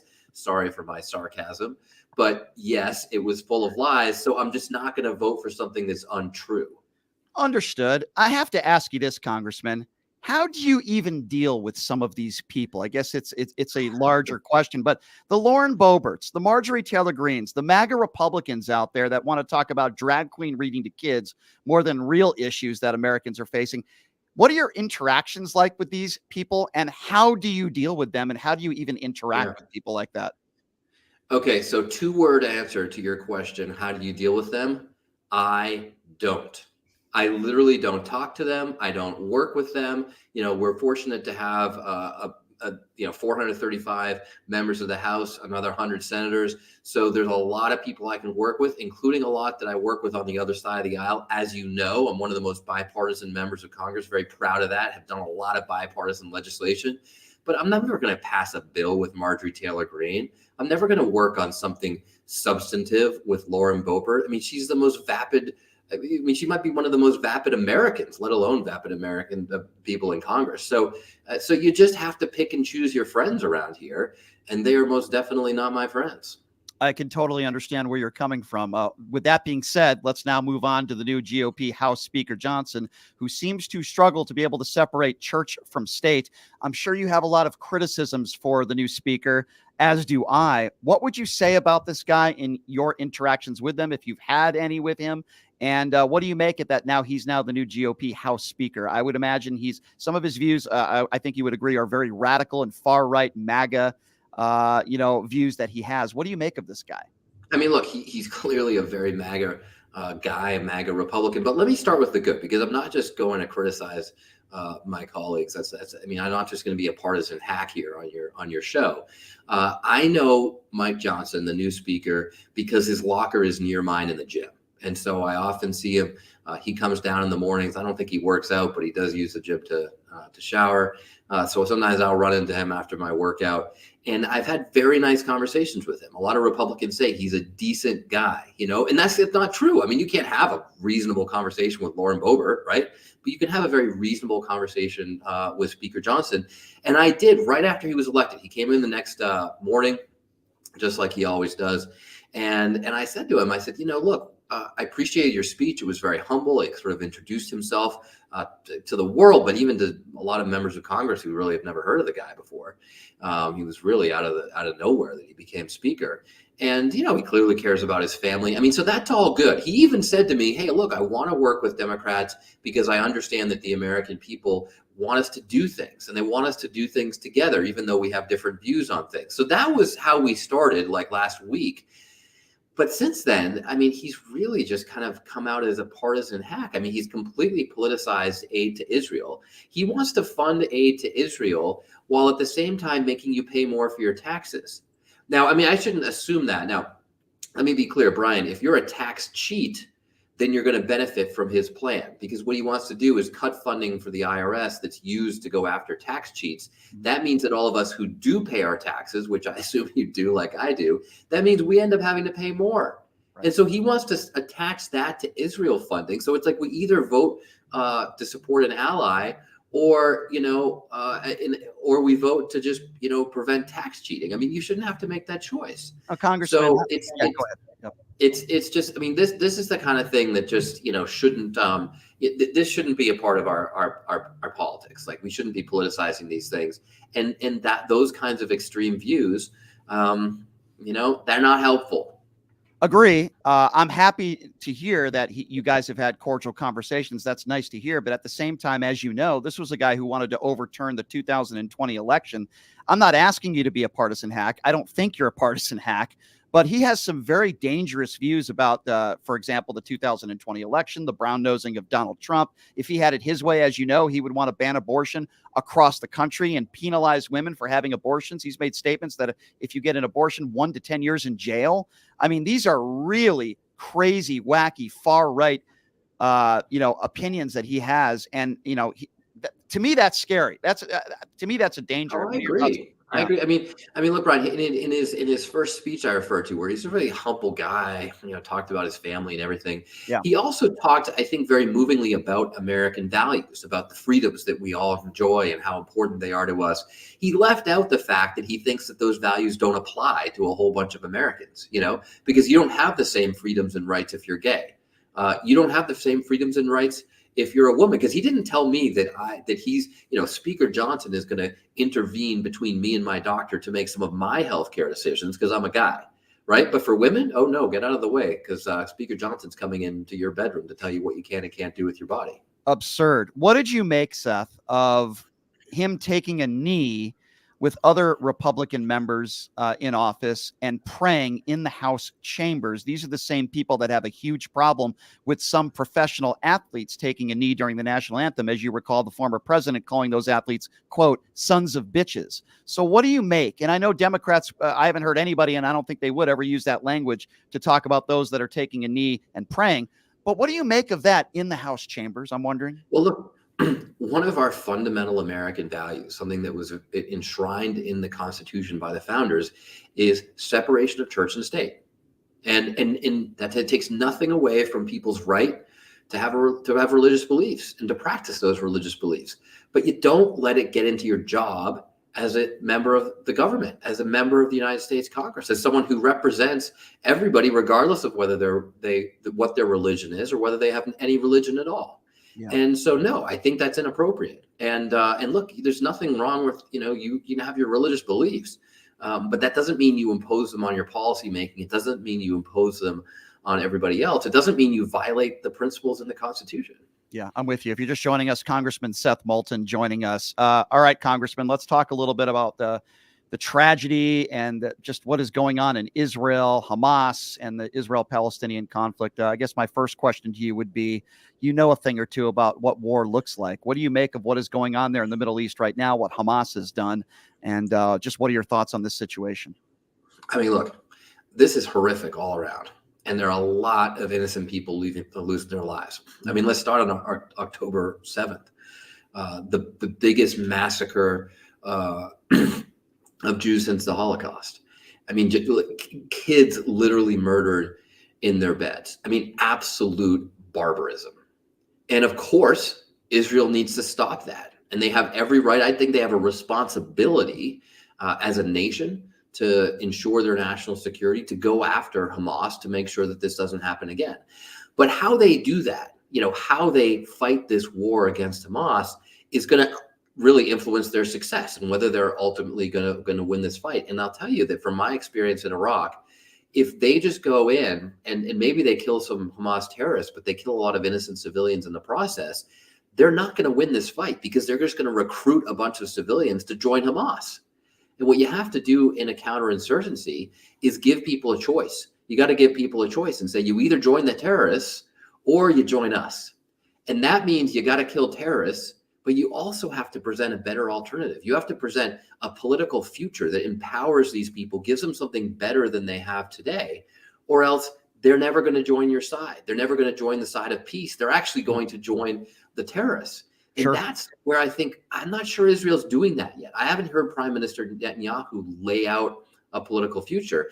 And we all know that Israel is killing a lot of civilians right now. So that's really problematic. It's problematic, of course, from a human rights, humanitarian perspective. No innocent civilian deserves to die. And a Palestinian life is just as important as an Israeli life. But at the same time, there's a real military problem with this too, which is Israel's just not going to win this war if they kill a whole bunch of civilians. Yeah, I tend to agree with you on that. It's so complex. Have you had any, because I think we both could agree 99% of Republicans and Democrats, for the most part, agree with your sentiment, right? We support Israel. They're our allies. We want peace. How do we get there? Israel has a right to defend themselves. What Hamas did was disgusting, but Israel also has a responsibility to not kill civilians or do everything they can to not do that. With that being said, have you had any conversations you could share with us? I'm curious, with a Tlaib or an Ilhan Omar or a Cori Bush about some of their stances on Israel. And if you have, can you share that with us?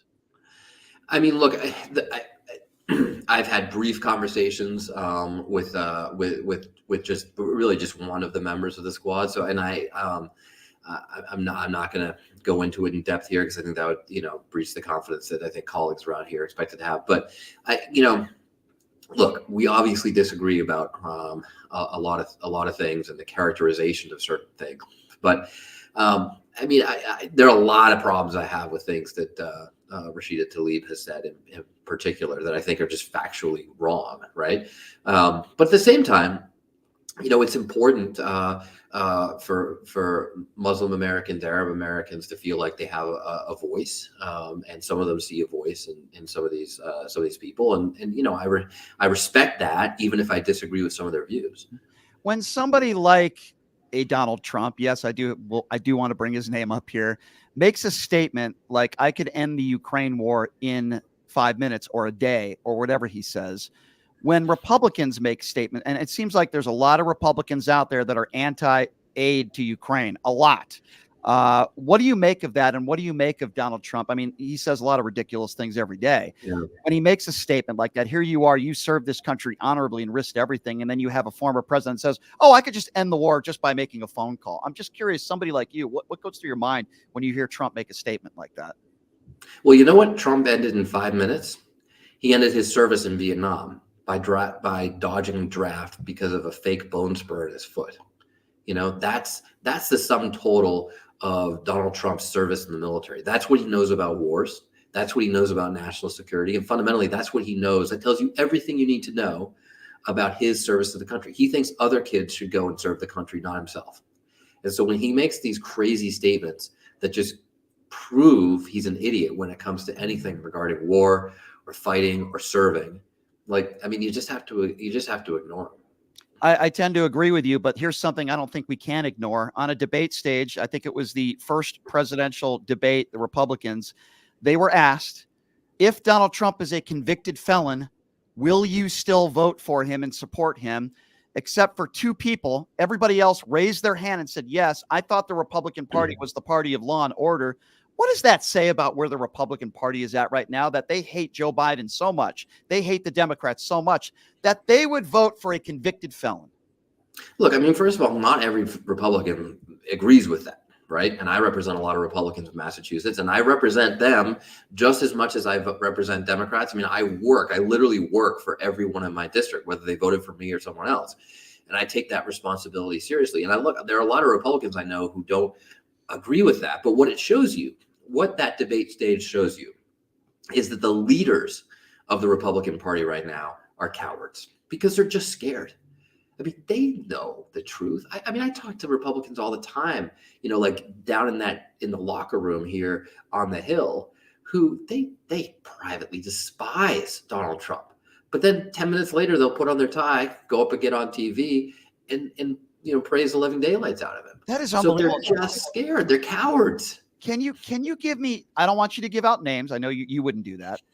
Can you give me an example of a typical Republican that is elected in office, could be a congressman, a congresswoman, who you have a conversation with and they'll say certain things about Trump, and then just give me an example. I'm just curious because this doesn't surprise me. I'm thinking of someone right away that, is to say, oh God, rolling his eyes. Trump is such a disaster. We do anything to get rid of him. And then, of course, he leaves out the fact that he's already endorsed him for his 2024 election. That is unreal, Seth. I mean, it's so two-faced, right?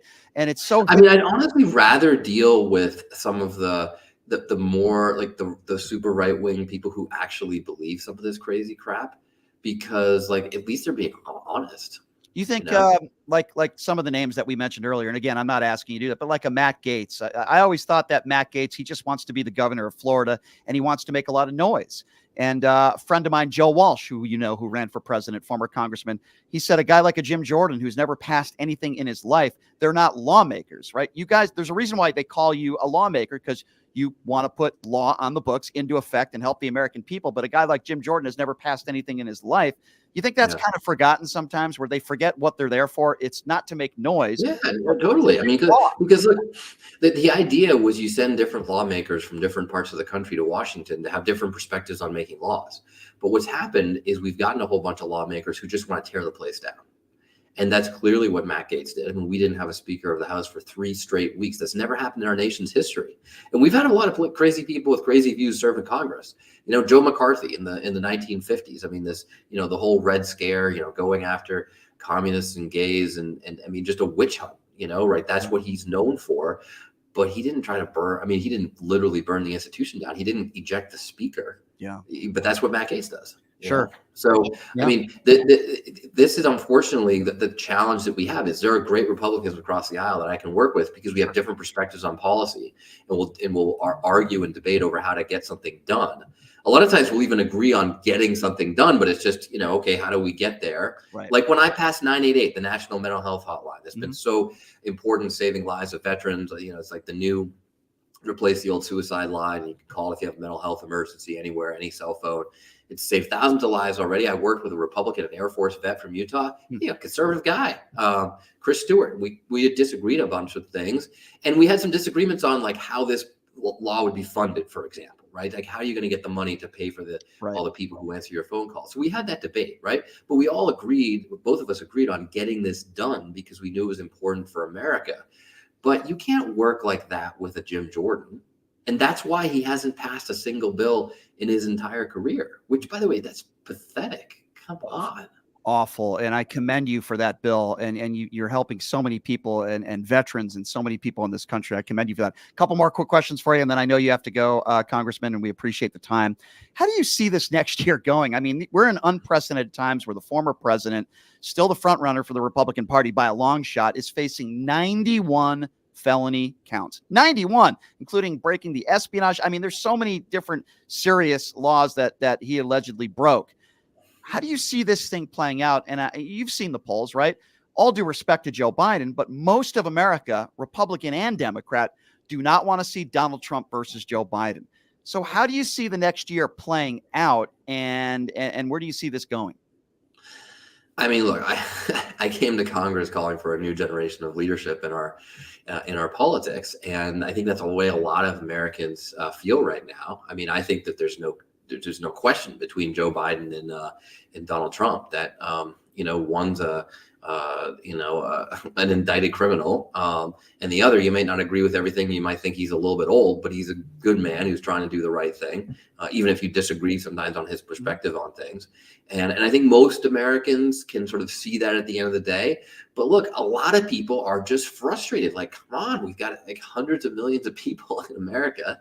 Can't we get some fresh blood? That's why I spend a lot of time recruiting vets to run for Congress. I want people who understand what it means to serve the country, to come and serve the country again, in a way where, servant leadership matters, right? So look, I'm working on this, but the bottom line is Joe Biden's our nominee. I think he's done a good job as president. I think he can do a good job for another 4 years. And the alternative is terrible. And as Joe Biden himself says, don't compare me to the almighty, compare me to the alternative. That's Donald Trump. He's going to take the country backwards. But having said all of that, I'm not going to tell you that there's not need for a new generation of leaders in our politics. I think a lot of us can agree on that. Absolutely. Congressman, when I think of the word patriot, I think of people like you. I know you're a modest guy risking your life, though, for this country. I feel like the word patriot, especially from the right, is thrown out way too much. Example, I don't think if you throw your MAGA flag around on the back of your car, that makes you a patriot.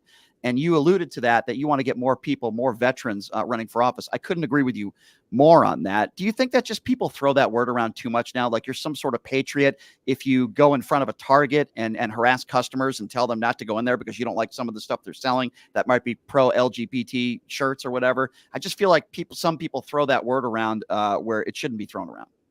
There's so much just like fakery all over America, right? Like people saying one thing and doing another, or pretending to be something that they're not. I mean, it's all over social media, and yeah, that's happened with patriots too. I mean, we should take patriotism really seriously. It's fundamental to who we are as Americans, and you don't get to just be a patriot because you grab a flag or say something nasty about someone else. You get to be a patriot by serving your country.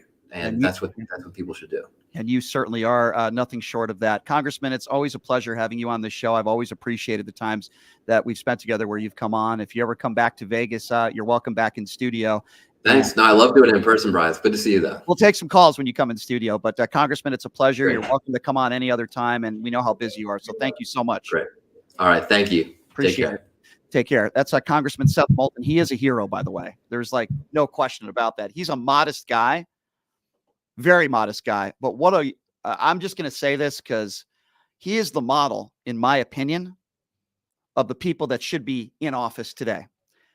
He risked his life for this country. And listen, there's plenty of Republicans that have also, and I always call them out for the goodness. We can disagree on policy, but when you decide to serve this country honorably, you're a hero. Doesn't matter whether you're a Republican or a Democrat. Seth Moulton is a hero. I know he doesn't want to hear that, but he is. And the bills that he has passed working with Republicans to help our brave men and women in uniform that have served this country honorably or are still serving this country, it's so commendable. You can disagree with him being a Democrat. Maybe you can disagree with some of his policies, whatever, but he's a hero, right? And what he said about Donald Trump is so true. Donald Trump served for 5 minutes, bone spurs. We see all the days he plays golf.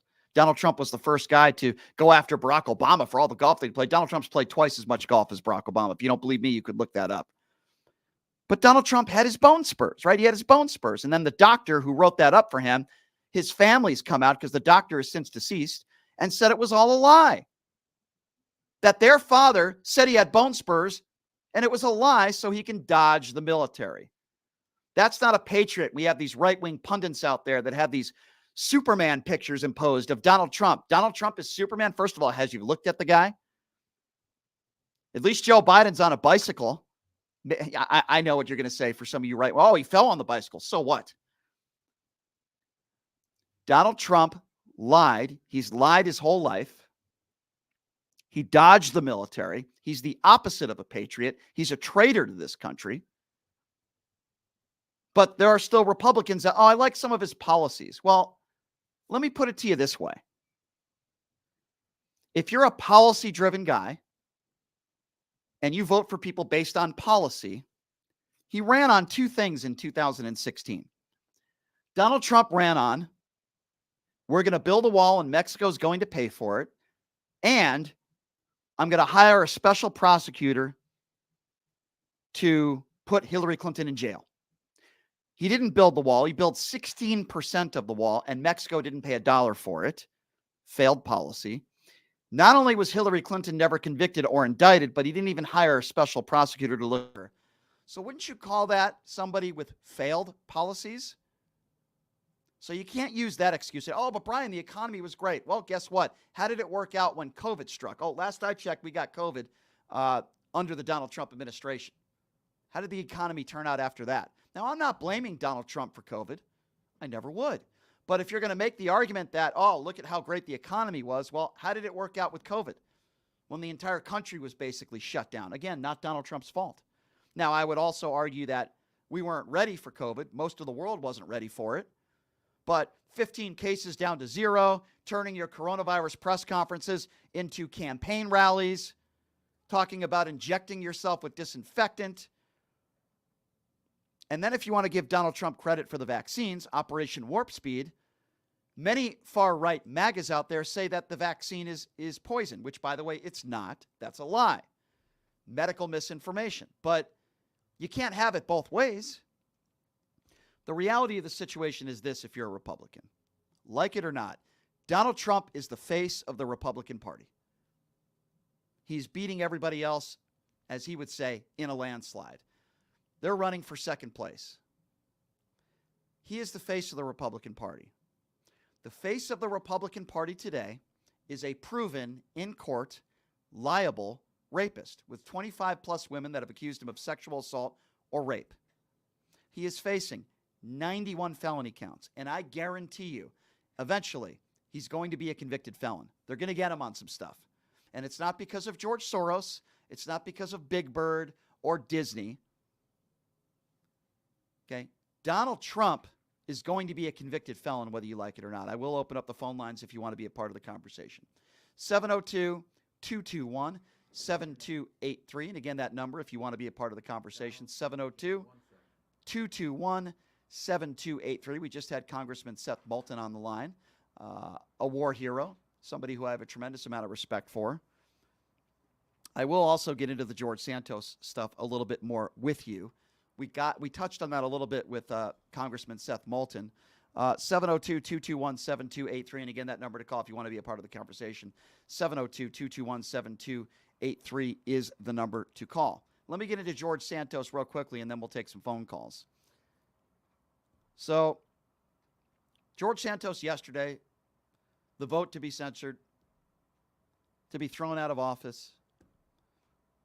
31, and if you haven't been following up with the news, George Santos is going to remain in Congress.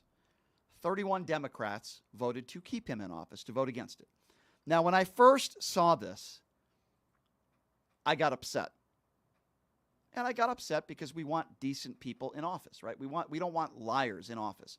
And I'm not talking about one lie or two lies or three lies. I'm talking about lying about your entire resume and lying to the voters, many of whom who voted for you. He lied about his education, his grades. He lied about his extracurriculars, basically all of his extracurriculars, like he was some sort of stud volleyball player. He lied about that. He lied about a lot of important things. He claimed that his mom died on 9/11. That was proven a lie as well. He lied about his religion. He said he was Jewish. And then later on, when it turns out he's not Jewish at all, he said, oh, I was just joking. I said I was Jewish. Pandering to, I would imagine, people who are Jewish who he wanted to get the vote from. And yes, I do believe that George Santos is also a criminal and he stole funds. But he hasn't been convicted of a crime. Keep that in mind because that's very important. So when I heard from Jamie Rasper, I'm sorry, wrong name. When I heard from some of the members in office, Raskin, among others, and they were asked, well, why didn't you vote to out George Santos? I wanted to hear their answer, and I did, and I listened, and I heard. And it did make sense to me. Jamie Raskin, among others, said, listen, the reason why I did not vote to get George Santos out, and I'm paraphrasing what he said, but he put out a statement, and he basically said it's set a dangerous precedent. Why?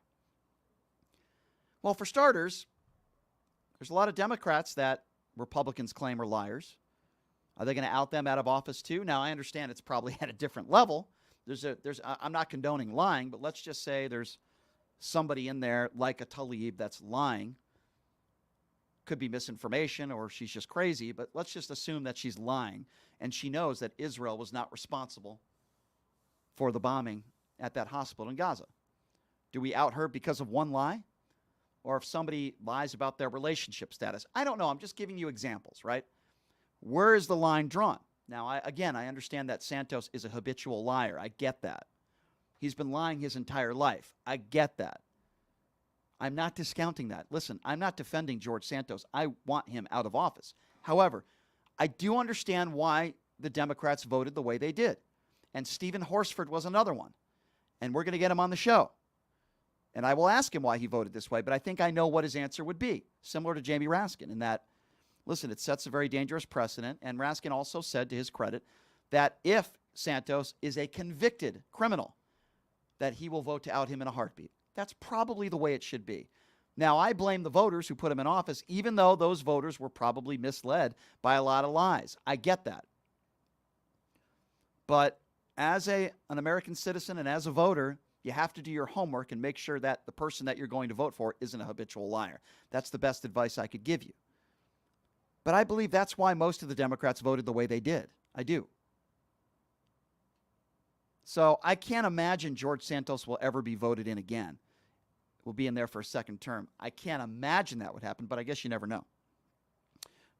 Lauren Boebert got elected, barely, again. You know, we got the Marjorie Taylor Greens of the world and the Lauren Boeberts that, you know, keep getting elected back in office. So I guess you never know. But I understand why Democrats voted the way they did. There were plenty of Republicans that voted to out George Santos, by the way. I want to be very clear on that. But, you know, you had plenty of Democrats that voted against it. I believe that's why they did what they did and voted the way they voted. George Santos is a despicable human being. He's a liar, probably a criminal, as Seth Moulton just said. Just a really bad guy and a phony. But we have elections in this country. And I think we need to remember that. And if somebody is a convicted felon, yes, I think Donald Trump should not be allowed, if he ends up being a convicted felon, he should not be ever allowed to be back in office ever again. But we have rules and law in this country, and we have elections, and we decide at the ballot box. Now, if Republicans lose elections, they claim voter fraud, and they claim lies, and it's a bunch of baloney. It's a bunch of nonsense. But we have laws in this country that we have to abide by. George Santos is despicable. I don't think he'll be voted in again for another term. And we'll have to let the cards fly where they may. As far as Tlaib goes, listen, I've been pretty consistent on this when it comes to Israel. I've been pretty consistent when it comes to opinions that people have on Israel. If you don't like the way the Israeli government is defending themselves and you don't like Netanyahu, fine. I'm willing to have that conversation with you. Israel is not perfect. They make mistakes. I don't want any more innocent civilians to die. At the same token, though, Tlaib has said some things that are not true, just blatant lies. For example, the bombing at that hospital in Gaza, that Israel, it's been proven by even Hamas defenders, by even members of Hamas, that they were responsible for that bombing. And Tlaib has not taken down that tweet blaming Israel for it. That is beyond irresponsible. And here's what I would say to Democrats and Republicans, right? You can't have it both ways. I talk about hypocrisy on this show literally every single day. Yes, I do believe Donald Trump incited the January 6th insurrection. I don't think there's any question. And if you disagree with me, the question that I ask you is, if Donald Trump didn't say the election was stolen months before, didn't say Joe Biden was a cheater, didn't throw out all that hateful rhetoric, does January 6th happen? Obviously, if you have a brain, the answer is no. That's why Donald Trump incited the insurrection. We're going to fight like hell, Rudy Giuliani's comments, so on and so forth. Donald Trump incited what took place on January 6th. There's no question about that unless you're completely biased. But on the other side of things, when you say things that are anti-Semitic, anti-Israel, anti-Jewish, doesn't matter whether you're a Republican or a Democrat, when you tweet out things like that and you're an elected official, you are also inciting violence, and we need to call it out as well. Because as bad as the things, the incitement of January 6th that Donald Trump did, I personally believe this in my heart, Tlaib is responsible as well for her statements and her comments. It has to go both ways. Israel has a responsibility to not kill innocent civilians. I understand that. But what we are seeing across the country, people taking down posters. I played some of it yesterday. All across universities across the country, people taking down posters of innocent Israelis that have been kidnapped. I would say the same thing if people were taking down posters of innocent Palestinians that have been kidnapped. Same exact thing I'd be saying. It's wrong. It's bigotry. It's hatred. It's terrible. And it needs to be called out. Hatred and bigotry, whether you're Islamophobic or anti-Semitic, we all as Americans need to call that out. And if you have an elected official that is doing either of the two, or any form of racism or bigotry, do not vote for them. Because if you vote for somebody like that, quite frankly, it says a lot about your own character and who you are. It really does. It cannot be tolerated. And then right here in our own backyard in Las Vegas, we saw graffiti on a wall. Pro-Hamas graffiti. Anti-Israel pro-Hamas graffiti. Now, to Las Vegas Metro Police Department's credit, they immediately covered it up. The neighbors there and everybody came together. And Metro Police, my understanding, they are still looking for the perpetrator or perpetrators that did this. I also give credit to our governor, Joe Lombardo. And while I might disagree with him on some issues on policy, I do give Joe Lombardo credit for going on social media and speaking out against it right away, as he should, and I give him credit for doing so. That's leadership. So what can we do as American citizens? What can we do? Continue doing what you're doing. Call out these people. Take out your cell phone. If you see somebody, it could be an innocent Palestinian that has been captured, a poster that somebody takes down. You could be burning a Palestinian flag or an Israeli flag. Record it. Let's find out who these people are, and let's send the video to their employer. That's what we can do as Americans. You might be saying, Brian, what can we do? There's going to be hateful people out there in the world. Yeah, you're right. There are. We can record them in public. Record them. Let's find out who these people are, and there are people in this country that are doing that, and I give them all the credit in the world. They're heroes for doing so. You know, I saw a video of a New Yorker, not even Jewish, verbally going after somebody who took down a poster. I loved it. I love those New Yorkers that are honest. We need to have more people like that. That's how you can help. Let's call out these people. Listen, they're always going to be bigots. They're always going to have hatred in their heart. They could be Islamophobes. They could be anti-Semitic. You're always going to have that hatred in your heart, and it's really difficult to change that. It's part of your upbringing, I guess. I don't know. But what we can do is make sure that they don't show that in public. Because if you take down a poster, if you act like that, your employer is going to find out about it, and you are going to lose your job, and you are going to be publicly shamed. I support that 150%. We can disagree on the Israeli-Palestinian conflict. We can disagree. If you don't think Israel should exist, I would disagree with you. I also don't want innocent Palestinians to die, but we could have civil disagreements. But that's one thing. That's not what I'm talking about. I'm talking about people that are showing their bigotry and taking these posters down. It is despicable. All right, ladies and gentlemen, so we got some special guests lined up tomorrow and Monday. Anthony Weiner is going to be joining us back on the show on Monday, and I want to get his thoughts on Israel. So he's going to be joining us on Monday. Tomorrow, we got a guy joining us, and I think tomorrow is going to be very, very interesting. And the reason why I say that is because the guy we have on with us tomorrow, he's a staunch Republican, and he is a big, staunch George Santos supporter. He's the founder of the Loud Majority, a conservative Republican and a host of Loud Majority Live. Has a pretty large following. His name is Kevin Smith, not the director, by the way. Not director Kevin Smith. I love that guy. So he's going to be joining us on the show tomorrow. I want to find out, why would you still support George Santos at this point? We're going to have a good conversation tomorrow about that. I know we are. And, of course, Nicole Mitchell, the OnlyFans model and internet sensation, will be joining us in hour number 2 tomorrow. And then Anthony Weiner is going to be joining us on Monday. So we got a lot of special guests the next couple days.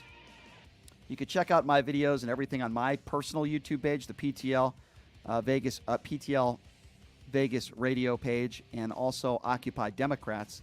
They have a larger following than I have. They have a little over 10 million. So my videos are up there as well. Thank you for joining us, everybody. My thanks to Seth Moulton. He's the best. My thanks to Larry Eustachy, my second dad, the former college basketball coach of the year, joined us earlier, and his stories about Bobby Knight are so awesome. And also my thanks, of course, to the big man, Big Mo, Paul Mokeski, for joining us. Thanks, everybody. Thanks to Justin. Pushing the right knobs, as always, doing a good job. And we will see you tomorrow, same time, same place. Have a great day, everybody.